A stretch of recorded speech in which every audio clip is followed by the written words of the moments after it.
Hello everyone and welcome back to our channel. Today we have an exciting topic for you, especially if you are making the big switch from Windows to a Mac. As soon as you turn on the Mac, you're presented with the login screen. The account, it's going to be either your iCloud account, and it depends on how you set it up initially, or it is a local account particular to this PC. Just like in Windows, you're going to simply enter the username and the password. Now that we are logged into the Mac, let me go over some of the key components that we see and compare those components with those of Windows so that you can make the connection between the two. On the very bottom, this is what's called the dock. The dock is very similar to the Windows taskbar, which has a listing of icons in Windows, as you may be familiar. But here, the icons are a little larger and more visually appealing. On the very left, we have the Finder. The Finder is what opens by default once you're logged in. So you're able to find stuff in your computer. In this case, it's displaying the various applications that have been docked or tagged to show up on the docking area. As this is opened, notice that the Finder here on the top, it has this menu of the various options, and this will be typical when you use an application in the MacOS. There will be the menu on the very top, that stuff that you have opened, and then you can launch the applications directly from here on the bottom. So if I open Safari, notice that now I have the Safari window that opens up. The Finder is also used to locate files similar to the Windows File Manager, and I'll be getting into more detail on the ins and outs of it. You have here the recent files, you can locate applications, stuff on the desktop, documents, downloads, iCloud, and network locations. One thing that you may be noticing at this point as a new user of a Mac is that instead of the controls for these windows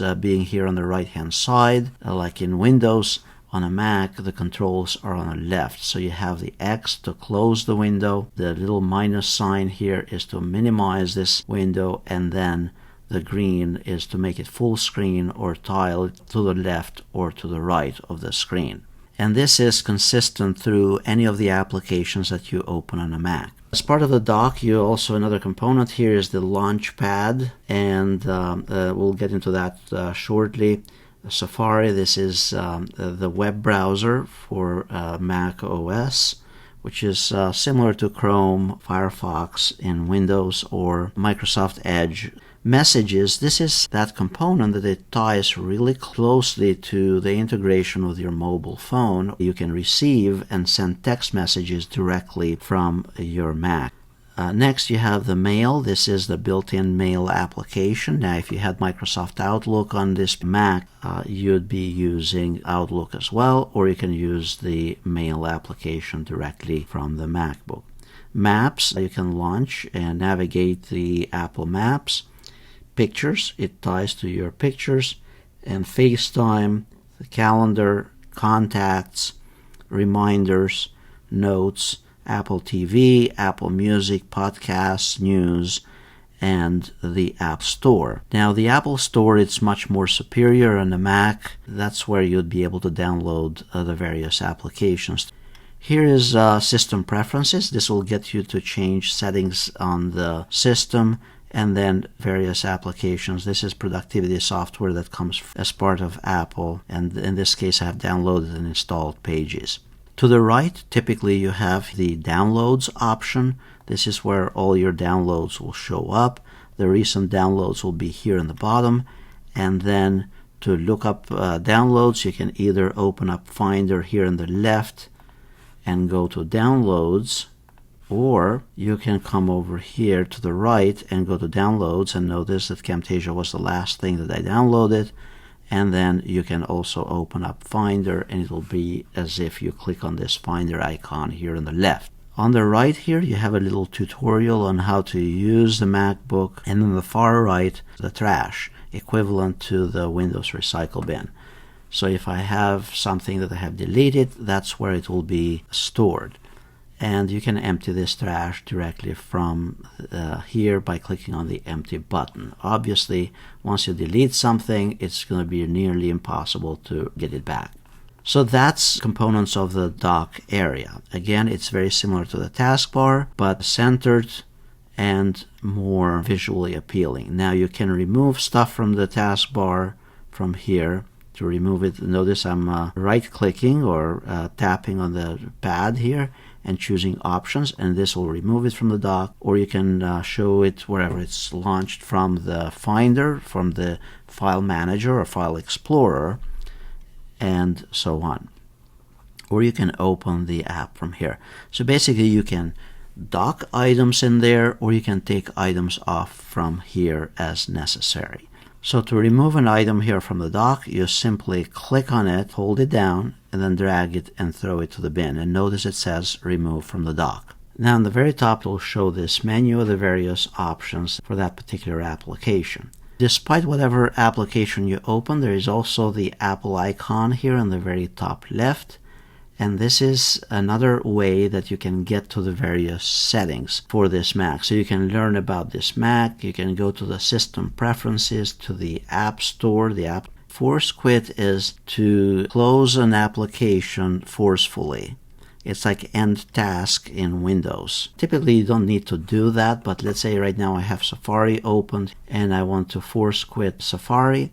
I click here on the Apple icon, click on Force Quit, and it asks me what do you want to close in this case, and I want to close Safari to force it, and there it is. The system preferences, this is where you'll look at the various settings for this MacBook. This is where you'll change and check out the various settings for this system.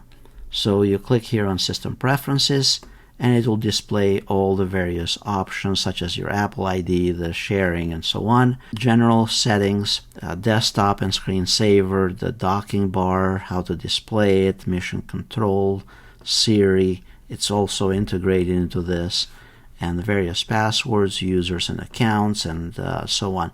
So a lot of the settings are very common to what you typically have on an iPhone. And then various updates, Bluetooth devices, and so on. You can search for this stuff from here as well. So if you're not sure where something is located, you can search for it. And this would be similar to the searching in Windows 11, the Windows search. Comparing this with Windows, this would be like the settings area in Windows to get to all your settings in your device. To the right, we have the settings for the battery and battery preferences and so on. Then for your connection to the Wi-Fi, this is where you select your Wi-Fi connections and add new connections and so on, or net preferences. You have this search icon here, and this is where you can bring up the Spotlight search that will search for everything in your computer. It will search from items from the browser, from music, Apple Store, and maps, and so on. To the right of this, you also have this icon where you can control the various settings, such as the display brightness, to turn on and off the sound. So this is similar to the control settings on the bottom right in Windows 11 that you may be familiar with. To the right, here is where you have the Siri option. You can enable Siri, and it will perform searches very similar to how you use it in an iPhone.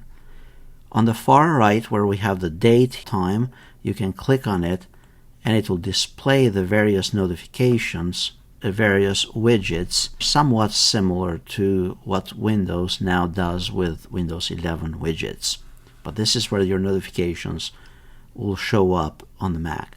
So I hope this is helpful, just to give you an idea to navigate the interface on the Mac OS. Please stay tuned for the other modules. I'm going to go into more detail about using the various components and how to go about familiarizing yourself with the Mac OS.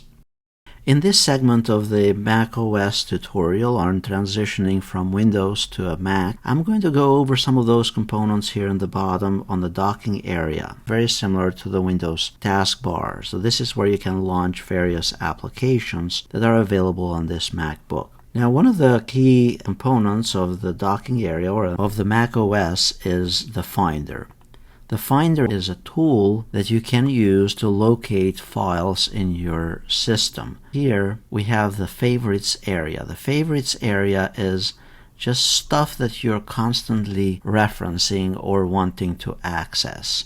As we open Finder, on the top we have the Finder options. So you have the preferences for Finder, the various services and so on, and then under File we have different settings. So if you don't see something in here, you can always go to the menu on the top and try and change and look at the various settings.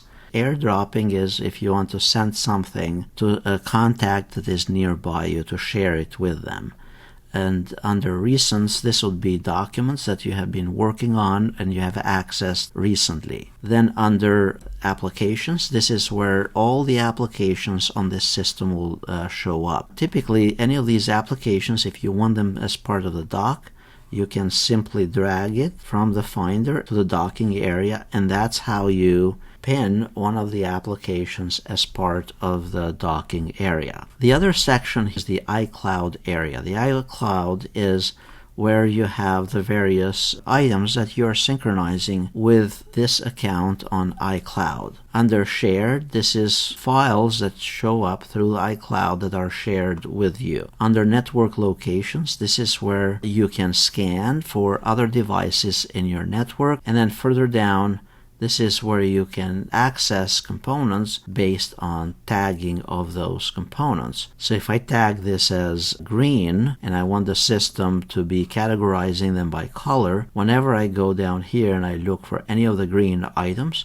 notice it will list this because it was tagged as green. The desktop, so these are stuff that are on the desktop. If I want something to show up on the desktop, I can copy something in here, and it will be displayed as part of the desktop area. Under Documents, this is where all the items that are under your documents in this system will display. And then further down here you have the Downloads area, very similar to Windows.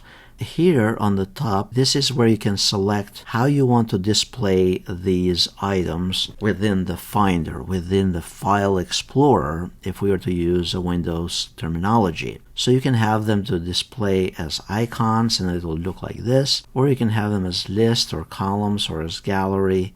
So for example, gallery is giving us a preview of the document and then information about the document and various tags for it. Next to it, we have how we want to sort these files. Obviously, I could sort them by name or sort them by kind or by date modified and so on. Unlike Windows, one of the cool features is that you can share, just like in an iOS device or in a phone device, here in a MacBook, because everything is so tightly integrated between mobile and desktop or laptop in this case, you can share stuff directly from your Mac. So if I click here on the share, I can airdrop it, I can email it, I can send a text message, or I can add it as part of notes, or even more options from here. Next to it, we can select to edit the tags for a particular item that we have selected, and then below, how do you want to group stuff, and also other options that you could check for yourself or to delete things as well. On the far right, this is how you search for files. Now, obviously, I do not have that many things here, but if I wanted to search for anything with Mac, notice it will display all those items that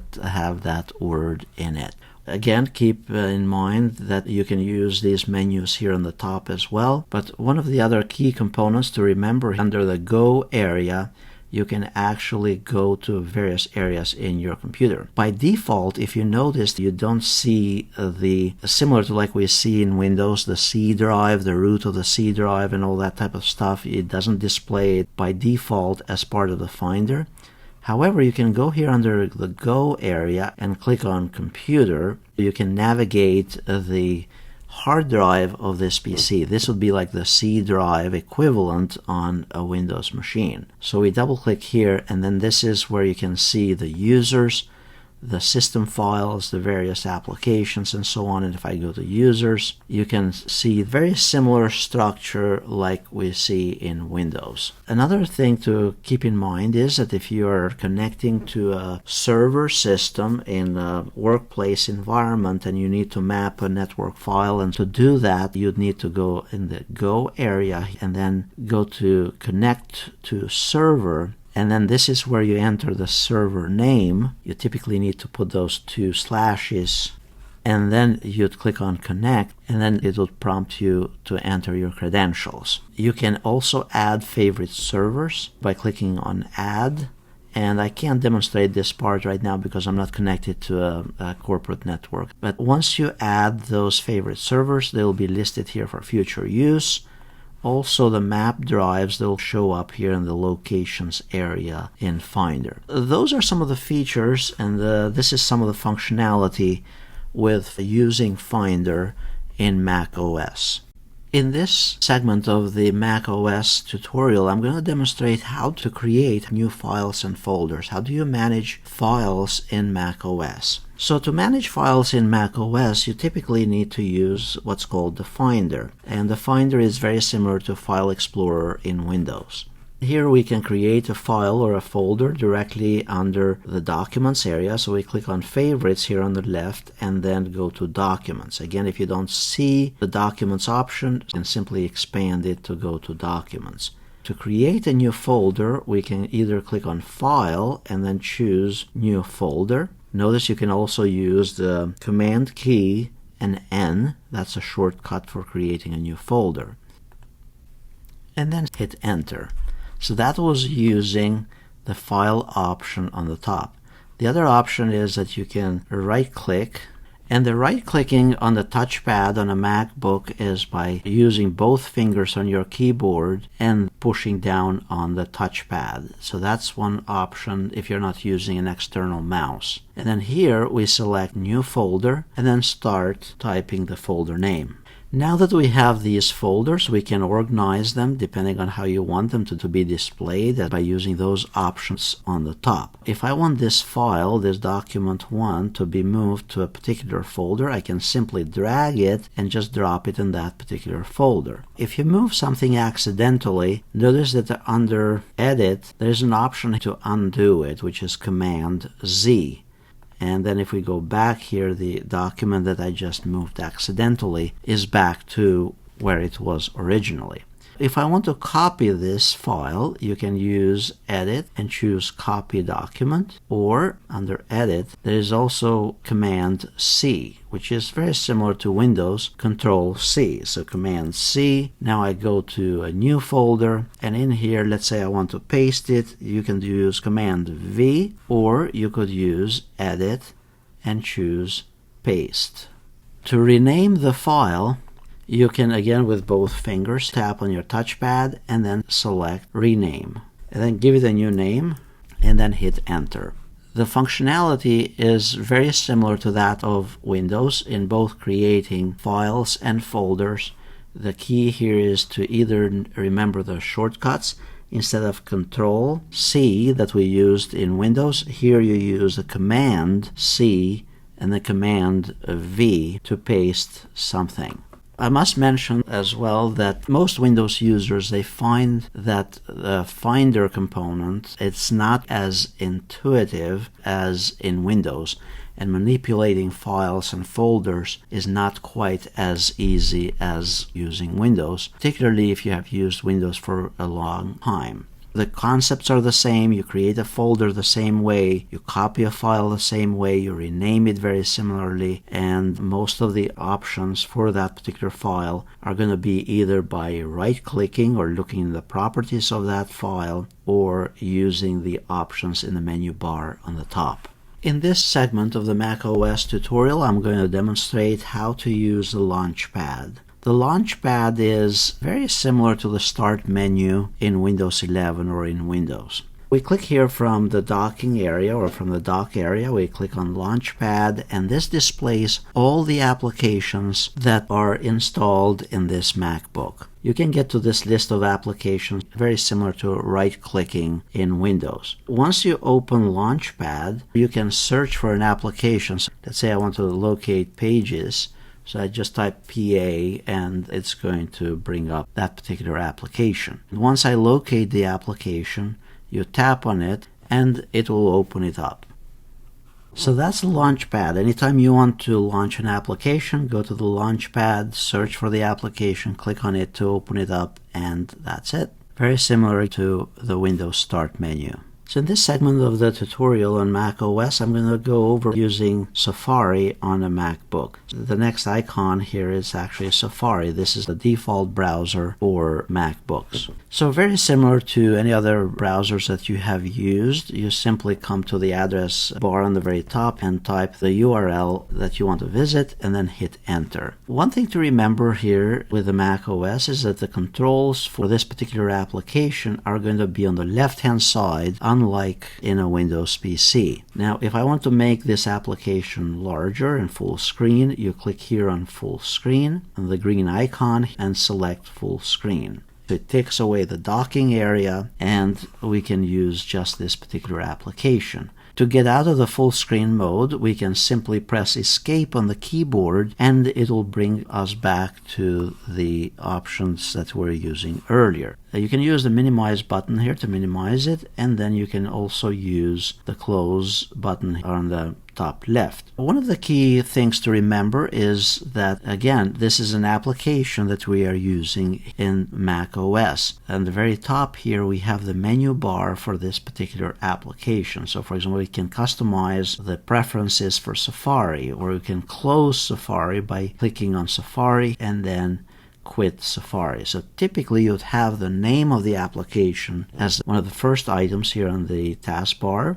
Notice that you have also About This Mac here on the far left, but the first item in this particular menu, and then you have other options along the way. So if we wanted to change the preferences for Safari, we click on the Safari, select preferences, and customize then the start page, because I want to remove the history, where to save the files and so on, how to use tabs, whether you want them separate and so on, and or compact, autofill, passwords, how to manage the passwords, searching, what default search engine to utilize, privacy, and so on and so on. So you can check those options for yourself, but the idea here is that nowadays, as we know, you can't really have a functional personal computer unless you're able to connect to the internet. And by default, on a MacBook or a Mac device, whether it's a MacBook or iMac, you need a browser, and the browser on a Mac is Safari. You can install and choose to download Chrome or Brave or Firefox and other applications as well. But remember that Safari is built with privacy in mind. It's integrated with the Apple security protocols in place. If you wanted to display the bookmarks, you can click on this icon here and it will show your favorites and bookmarks on the left-hand side. If you wanted to share a page or to share something, again on the Mac, again it's tight integration with a smartphone. It allows you to share this page, either to add it as a bookmark from here, and then it'll show up on my bookmarks area, or you can share it with messages, which is text it to someone else, or to email it, or to AirDrop. AirDrop is sending it to one of your contacts that is nearby you. To open something in a new tab, you click on the new tab icon. In this segment of the macOS tutorial, I'll demonstrate how to use messaging or send text messages through your Mac. macOS integrates text messaging as part of the operating system, and that is done through iCloud and obviously having an iPhone, an iOS device, or an iPadOS device. Now, to locate the messaging, we can either click here on Messages on the dock area, or we can go to the Launchpad and locate the Messages application, or search for it if it's too many of them in there and we don't know how to locate it. Now we click on it to view previous messages. We simply click on the messages here on the left. The message content will display on the right hand side. To create a new message, you can search for the contact in the search area, or we can create a new message from scratch and then put in the number manually. Obviously that's a fictitious number, then we type the message here. And then remember, you can also add here photos, emojis, and other components as well. And then once you're ready, you press enter. Now at this point, the message will utilize iCloud to send it out, and responses will show up on the left-hand side. But this is how you'll read the messages, and then to reply, you just type right below it. In this segment of the macOS tutorial, I'll demonstrate how to recover files once you delete them from your system. On the far right here, notice that you'll have the trash bin area. Let's say I have this file and I go here to Finder, and I have this my essay, it's just a document, and let's say I'm done with it, but somehow I deleted it. Now typically to delete something, you'd right-click on the file and select Move to Trash. You can also drag something to trash. Now it's gone. If I go back and let's say 2 days from now I for some reason need that back, we go back here to trash and I want to recover my essay, then you can click here on Undo Move My Essay, and that's how you'll get it back. So we go here to My Essay, we click on the file, and then click on Undo My Essay. Now if we go back to Finder and we go to Documents, and there is my essay that we recovered. Obviously, if you wanted to empty the trash, you can click here on Empty Trash. However, I do not suggest that you utilize that feature unless you're really sure that you want to get rid of something. So let's say this image, I really don't need it anymore in my, and that will allow me to empty the trash. It will empty everything that is in the trash at that point. Again, use that with much caution. In this segment of the macOS tutorial, I'll demonstrate how to get to the various settings in your MacBook. To get to the settings, we can either use this System Preferences option in the dock area, or click here on the Apple icon on the top left, and then go to System Preferences. Once we are in System Preferences, to really familiarize yourself with this system, go through the various menus and check what's there, how you want to change things. Maybe take a snapshot of the settings, how they were initially, and then adjust the settings as you prefer. If you wanted to add printers, you go to Printers and then click on the plus sign and then select the printer that you want to add and click on Add. So the key when using a MacBook or a Mac system is to use this plus and minus here on the left hand side. To get back to the main menu for the system settings, you use this back arrow on the top. So that's how you get to the system settings and how you install a printer in our case that I just demonstrated. In this segment of the macOS tutorial, I'll demonstrate some of the functionality of the trackpad. Unlike Windows, where the touchpad is really not very helpful, in a macOS you use a single tap, double tap, or triple tap if you use one or two or more fingers, and if you swipe from the left and from the right, everything does some specific function. Now to get to those functions, we go here to System Settings and then go to System Preferences. So click on the Apple icon, System Preferences, and if we go to Trackpad, notice that we have these various options that we can utilize.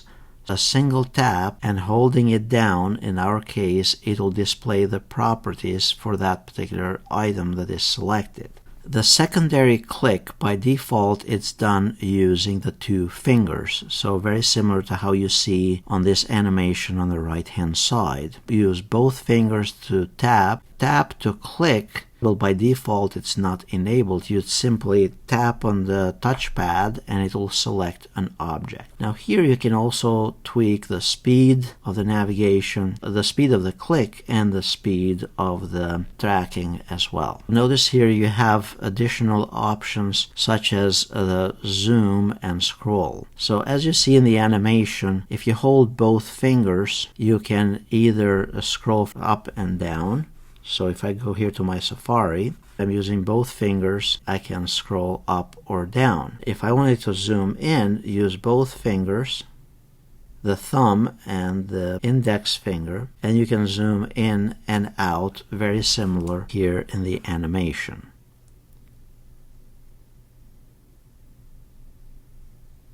And there's a zoom in and out.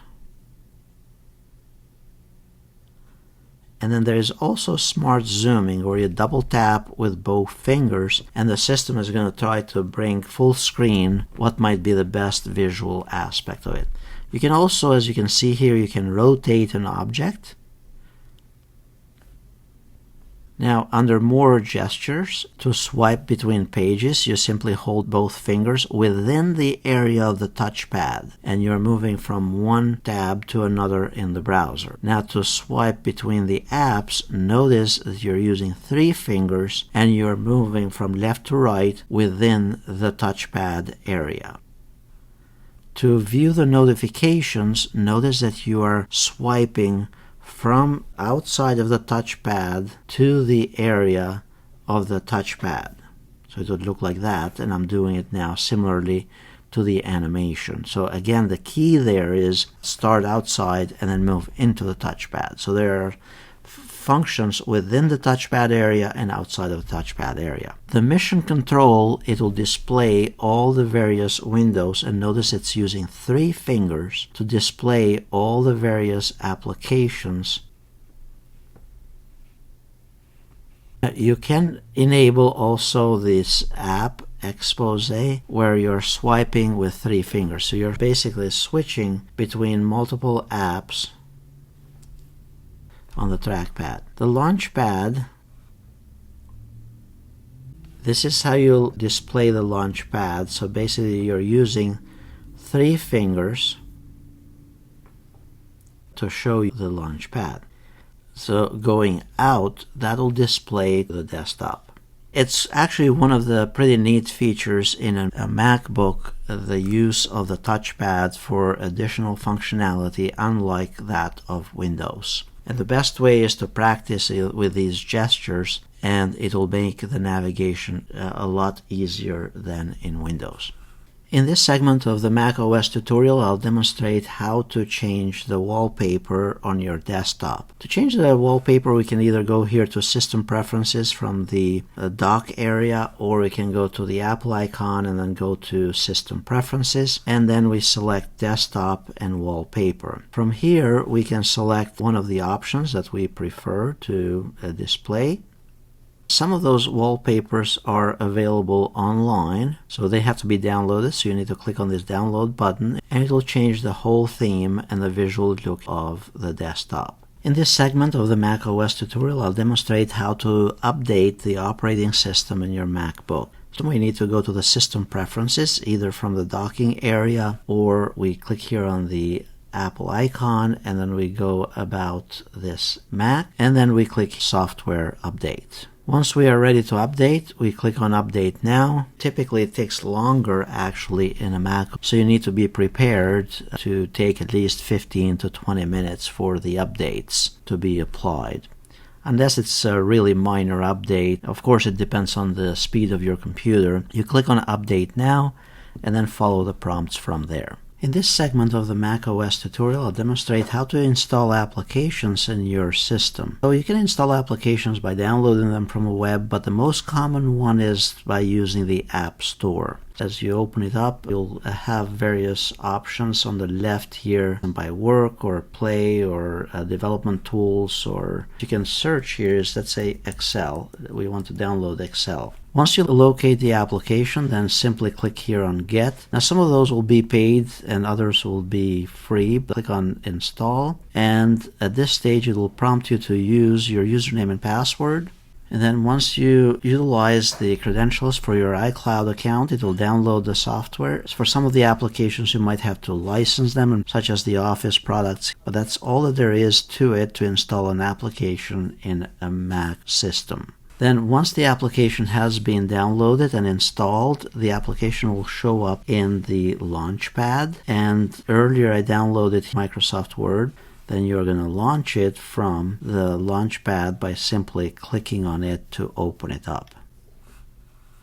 In this segment of the macOS tutorial, I'll demonstrate how to reboot your MacBook or your Mac system. So to reboot your Mac system, you need to go to System Preferences, either from the dock area or click on the Apple icon and then select Restart. Just like with any other system, even though MacBooks are much better at managing the system resources and so on and not needing to reboot them as often, still if you go weeks and months without rebooting, it's going to slow down, so it is best to restart the system every so often. You'd simply click here on Restart and then just wait for it to start back up again and then enter the password when prompted to do so. In this segment of the macOS tutorial, I'm going to demonstrate how to shut down your MacBook, macOS system. So to shut it down, we go to System Preferences, or we click on the Apple icon here and then select Shut Down. And then simply wait for the system to shut down, and that's all that there is to it. It's best to shut it down every so often, or to reboot the system every so often, maybe every week or every other week, because even though it's a Mac and it's much better than Windows, it still needs a complete restart to clear the memory and for the applications to start from scratch.